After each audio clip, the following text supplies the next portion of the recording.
ತುಂಬ ಜನ ಕೇಳ್ತಾ ಇರ್ತಾರೆ, ನಮ್ಮ ಮಕ್ಕಳಿಗೆ ಎಲ್ಲಾದರೂ ಫ್ರೀಯಾಗಿ ಎಜುಕೇಷನ್ ಕೊಡುವಂಥದ್ದು, ಫ್ರೀಯಾಗಿ ಹಾಸ್ಟೆಲ್ ಸಿಸ್ಟಮ್ಮು, ವಸತಿ ಇರುವಂಥದ್ದು, ಹಾಗೆ ನಮ್ಮ ಧರ್ಮದ ಬಗ್ಗೆ ಒಂದಷ್ಟು ಅವರಿಗೆ ಕಲಿಸೋವಂಥದ್ದು, ಪ್ರತಿಯೊಂದನ್ನು ಎಲ್ಲಿಗೆ ಸೇರಿಸ್ಬೋದು ಸರ್? ತುಂಬ ಸಾರಿ ಕೇಳ್ತಾ ಇರ್ತಾರೆ, ಸರ್ ನಮ್ಮ ಮಕ್ಕಳಿಗೆಲ್ಲ ಒಂದು ಸಜೆಸ್ಟ್ ಮಾಡಿ ಅಂತ ಹೇಳಿ.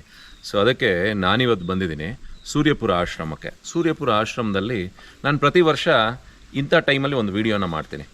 ಏನಕ್ಕೆ ಅಂತ ಹೇಳಿದ್ರೆ, ನಮ್ಮ ಕರ್ನಾಟಕದಾದ್ಯಂತ 1ರಿಂದ 10ನೇ ಕ್ಲಾಸ್ವರೆಗೂ ಮಕ್ಕಳಿಗೆ ಅವ್ರ ತಂದೆ ತಾಯಿಗೆ ನಮ್ಮ ಕೈಲಿ ಓದ್ಸೋಕ್ಕಾಗೋದಿಲ್ಲ, ಮಕ್ಕಳನ್ನ ಮನೆಯಲ್ಲಿ ಅವ್ರಿಗೆ ಸೌಲಭ್ಯವನ್ನು ಕೊಡಲಿಕ್ಕಾಗೋದಿಲ್ಲ, ವಸತಿ ಆಗಿರ್ಬೋದು, ಇಲ್ಲ ಒಂದು ಊಟದ ವ್ಯವಸ್ಥೆ ಆಗಿರ್ಬೋದು, ಪ್ರತಿಯೊಂದು ಎಲ್ಲಿ ಯಾವುದಾದ್ರು ಒಂದು ಸಜೆಸ್ಟ್ ಮಾಡಿ ಅಂದಾಗ ನಾನು ಇದು ಬಂದು ತೋರಿಸ್ತಾ ಇರ್ತೀನಿ. ತುಂಬ ಜನ ಮಕ್ಕಳಿದ್ದಾರೆ ಆಲ್ರೆಡಿ, ತುಂಬ ಜನ ಎಲ್ಲ ಊರುಗಳಿಗೆ ಹೋಗಿದ್ದಾರೆ, ಮತ್ತೆ ಬರ್ತಾರೆ ಬೇಸಿಗೆ ಮುಗಿಸ್ಕೊಂಡು.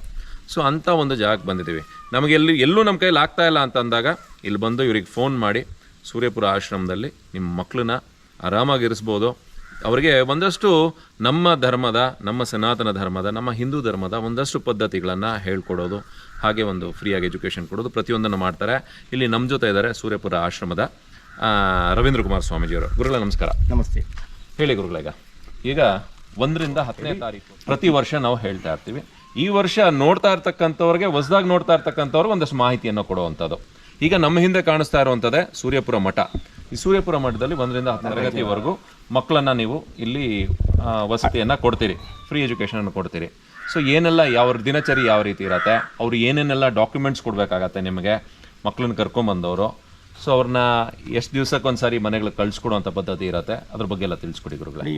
ಇಲ್ಲಿ 1ರಿಂದ 10ನೇ ತರಗತಿವರೆಗೂ ಓದ್ತಕ್ಕಂತಹ ಎಲ್ಲ ಗಂಡು ಮಕ್ಕಳಿಗೆ ಇಲ್ಲಿ ಉಚಿತ ಶಿಕ್ಷಣ, ಉಚಿತ ವಸತಿ ಇರ್ತದೆ. ಇಲ್ಲಿ ಯಾವುದೇ ರೀತಿಯ ಫೀಸನ್ನು ಕಟ್ಟಬೇಕಾಗಿರಲ್ಲ, ಇಲ್ಲಿ ಎಲ್ಲ ಕೂಡ ಫ್ರೀ ಇರ್ತದೆ ಇಲ್ಲಿ.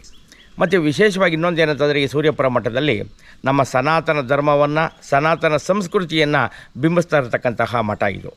ಇಲ್ಲಿ ನಮ್ಮ ಸಂಸ್ಕಾರ ಮತ್ತು ಸಂಸ್ಕೃತಿಯನ್ನು ಮೊದಲು ಕಲಿಸ್ಬೇಕು ಅನ್ನೋದು ನಮ್ಮ ಉದ್ದೇಶ. ಯಾಕೆಂದರೆ ಇವತ್ತು ಮಕ್ಕಳಲ್ಲಿ ಸಂಸ್ಕಾರದ ಕೊರತೆ ಎದ್ದು ಕಾಣಿಸ್ತಾ ಐತಿ. ಮಕ್ಕಳಿಗೆ ಎಜುಕೇಷನ್ನು ಮಾಡ್ತಾ ಇದ್ದಾರೆ, ಆದರೆ ಅವರಲ್ಲಿ ಸಂಸ್ಕಾರ ಇರ್ತಾ ಇಲ್ಲ. ಇವತ್ತು ಆ ಸಂಸ್ಕಾರವನ್ನು ಮುಖ್ಯವಾಗಿ ನಾವು ಕಲಿಸ್ತಾ ಇದ್ದೀವಿ. ಈ ಸೂರ್ಯಪುರ ಮಠಕ್ಕೆ ಯಾರು ಕಂಟಿನ್ಯೂಸ್ ಆಗಿ ಮಕ್ಕಳು ಇದ್ದಿದ್ದಾರೆ ಅಂದರೆ, ಯಾರು ಕಲ್ತ್ಕೊಂಡು ಹೋಗ್ತಾ ಇದ್ದಾರೆ, ಅವರಲ್ಲಿ ಯಾವುದೇ ರೀತಿಯ ಸಂಸ್ಕಾರಕ್ಕೆ ಕೊರತೆ ಇರೋದಿಲ್ಲ. ಇಲ್ಲಿ ಬೆಳಗ್ಗೆ ಎದ್ದ ತಕ್ಷಣ ನಾವು ಸೂರ್ಯ ನಮಸ್ಕಾರ ಮಾಡ್ತಕ್ಕಂಥದ್ದು, ಯೋಗ ಮಾಡ್ತಕ್ಕಂಥದ್ದು, ಧ್ಯಾನ ಮಾಡ್ತಕ್ಕಂಥದ್ದು, ಹೀಗೆ ನಮ್ಮ ಸಂಸ್ಕಾರ ಮತ್ತು ಸಂಸ್ಕೃತಿಯನ್ನು ಕಲಿಸೋದ್ರ ಜೊತೆಗೆ ಇಲ್ಲಿ ಆದಿತ್ಯ ಹೃದಯ ಸ್ತೋತ್ರ ಮತ್ತು ಹನುಮಾನ್ ಚಾಲೀಸ ಪಠಣ ಮಾಡ್ತಕ್ಕಂಥದ್ದು, ಹೀಗೆ ಒಳ್ಳೆಯ ಸತ್ಪ್ರಜೆಗಳನ್ನು ರೂಪಿಸ್ತಾ ಇರ್ತಕ್ಕಂತಹ ಒಂದು ಕ್ಷೇತ್ರ ಶ್ರೀ ಕ್ಷೇತ್ರ ಸೂರ್ಯಪುರ ಆಶ್ರಮ. ಹೀಗಾಗಿ ಸೂರ್ಯಪುರ ಆಶ್ರಮಕ್ಕೆ 1ನೇ ತರಗತಿಯಿಂದ ಓದ್ತಾ ಇರ್ತಕ್ಕಂತಹ 10ನೇ ತರಗತಿವರೆಗೂ ಎಲ್ಲ ಓದ್ತಾ ಇರ್ತಕ್ಕಂಥ ಎಲ್ಲ ಗಂಡು ಮಕ್ಕಳಿಗೆ ಇಲ್ಲಿ ಫ್ರೀ ಇರ್ತದೆ, ಯಾವುದೇ ಫೀಸನ್ನು ಕಟ್ಟಬೇಕಾಗಿರಲ್ಲ ಇಲ್ಲಿ. ಸೊ ಅವ್ರು ಏನೇನು ಡಾಕ್ಯುಮೆಂಟ್ಸ್ನ ನಿಮಗೆ ಪ್ರೊವೈಡ್ ಮಾಡಿ? ಡಾಕ್ಯುಮೆಂಟ್ಸ್ ಅಂತಂದರೆ, ಅವರಿಗೆ ಏನು ಹಿಂದಿನ ತರಗತಿಯಲ್ಲಿ ಓದಿರ್ತಕ್ಕಂತಹ ಮಾರ್ಕ್ಸ್ ಕಾರ್ಡ್ಗಳು, ಮತ್ತು ಅವರ ಒಂದು ಏನು ಆಧಾರ್ ಕಾರ್ಡ್ ಇರ್ತದೆ, ಮತ್ತು ರೇಷನ್ ಕಾರ್ಡನ್ನು ಇಷ್ಟಂತಂದರೆ ಸಾಕು, ಪಾಸ್ಪೋರ್ಟ್ ಸೈಜ್ ಫೋಟೋಗಳನ್ನ. ಇನ್ನು TC ಏನು ತರಬೇಕಾಗಿರಲ್ಲ. ಯಾಕೆಂದರೆ TCಗಳನ್ನು ಸ್ಕೂಲ್ಗೆ ಅಡ್ಮಿಷನ್ ಆದಾಗ ನೇರವಾಗಿ ಕೊಡೋದಿಲ್ಲ, ಯಾವುದೇ TCಗಳನ್ನ ನೇರವಾಗಿ ಕೊಡೋದಿಲ್ಲ. ಅವ್ರ ಸ್ಕೂಲ್ಗಳಿಗೆ ತರಿಸ್ಕೊಳ್ತಕ್ಕಂಥ ಒಂದು ಇದಿರ್ತದೆ. ಹೀಗಾಗಿ TCಗಳೇನು ತರಬೇಕಾಗಿರಲ್ಲ ಯಾರು ಕೂಡ.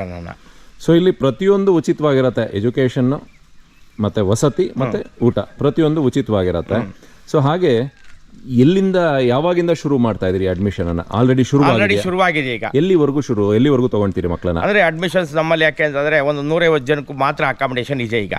ಅದ್ರ ಮೇಲೆ ಆಗಲ್ಲ. ಈಗ ಅದ್ರ ಮೇಲೆ ಇದಾದರೆ ನಮಗೆ ಅಕಾಮಿಡೇಷನ್ ವ್ಯವಸ್ಥೆ ಇದಾಗಲ್ಲ, ಸರೋಗಲ್ಲ. ಹೀಗಾಗಿ ನಮ್ಮ ಮಠದಲ್ಲಿ ಒಂದು 150 ಜನ ಮಕ್ಕಳನ್ನ ಇಟ್ಕೊಳಕ್ಕೆ ಮಾತ್ರ ವ್ಯವಸ್ಥೆ ಇದೆ. ಸೊ ಗುರುಗಳ, ಇಲ್ಲಿಗೆ ಸೂರ್ಯಪುರ ಮಠಕ್ಕೆ ಮಕ್ಕಳನ್ನ ಕರ್ಕೊಂಡು ಬರಬೇಕಾದ್ರೆ ಹೇಗೆ ಬರಬೇಕು?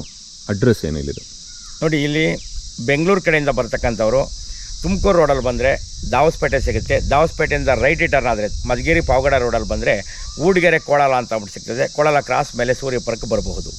ತುಮಕೂರು ಕಡೆಯಿಂದ ಬರ್ತಕ್ಕಂಥವ್ರು ದೇವರಾಯನದುರ್ಗ ರೋಡಲ್ಲಿ ಬಂದರೆ ಊಡಿಗೆರೆ ಕೋಳಲ ಕ್ರಾಸ್ ಮಾರ್ಗವಾಗಿ ಸೂರ್ಯಪುರಕ್ಕೆ ಬಂದು ತಲುಪ್ಬೋದು. ಕೊರಟಗೆರೆ ಕಡೆಯಿಂದ ಬರ್ತಕ್ಕಂಥವ್ರು ಗೊರವನಹಳ್ಳಿ ಲಕ್ಷ್ಮೀ ದೇವಸ್ಥಾನ ಮಾರ್ಗವಾಗಿ ಬಂದು, ಅಂದರೆ ಕೋಳಲಕ್ಕೂ ಗೊರವನಹಳ್ಳಿ ಲಕ್ಷ್ಮೀ ದೇವಸ್ಥಾನಕ್ಕೂ ಮಧ್ಯೆ ಸೂರ್ಯಪುರ ಇದೆ. ಇಲ್ಲಿಗೆ ಬಸ್ಸಿನ ವ್ಯವಸ್ಥೆ, ಆಟೋ ವ್ಯವಸ್ಥೆ ಎಲ್ಲ ಇದೆ? ಹೌದು. ಅಂದರೆ ಇಲ್ಲಿ ಬಸ್ಸಿಗೆ ಬರ್ತಕ್ಕಂಥವ್ರು ನಮ್ಮ ದೇವಸ್ಥಾನದ ನಂಬರ್ಗೆ ಕಾಲ್ ಮಾಡಿದರೆ ಅಥವಾ ಒಂದು ಮೆಸೇಜ್ ಹಾಕಿದರೆ ಇಲ್ಲಿ ಸೂರ್ಯಪುರ ಮಠದ ಆಟೋ ಇದೆ, ಹಂಗಾಗಿ ಆಟೋವನ್ನು ಕಳಿಸ್ಕೊಡ್ತಿರ್ತೀವಿ. ಎಷ್ಟೋ ಜನ ವಿಚಾರಗಳನ್ನು ಸರಿಯಾಗಿ ತಿಳ್ಕೊಂಡಿರೋದಿಲ್ಲ.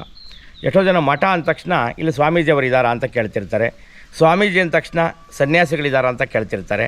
ಹೀಗಾಗಿ ಅವರಿಗೆ ಸ್ವಾಮೀಜಿ ಅಂದ್ರೇನೋ ಮಠ ಅಂದ್ರೇನೋ ಅಂತೇಳಿ ಅದರ ಕಾನ್ಸೆಪ್ಟ್ ಗೊತ್ತಿರೋದಿಲ್ಲ.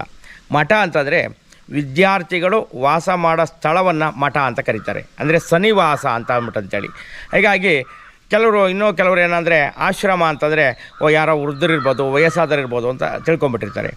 ಆಶ್ರಮ ಅಂತಂದರೆ ಇಲ್ಲಿ ಏನು ಧ್ಯಾನ, ಭಜನೆ, ಯೋಗ ಇಂಥದ್ದು ನಡೀತಾ ಇರ್ತದೆ. ಆಧ್ಯಾತ್ಮಿಕ ಒಂದು ಚಿಂತನೆಯನ್ನು ಒಳತಕ್ಕಂತಹ ಒಂದು ಕ್ಷೇತ್ರಕ್ಕೆ ಅದಕ್ಕೆ ಆಶ್ರಮ ಅಂತ ಬಿಟ್ಟು ಕರೀತಾ ಇರ್ತಾರೆ. ಹೀಗಾಗಿ ಆಶ್ರಮಕ್ಕೂ ಮಠಕ್ಕೂ ಇದಿರ್ತದೆ.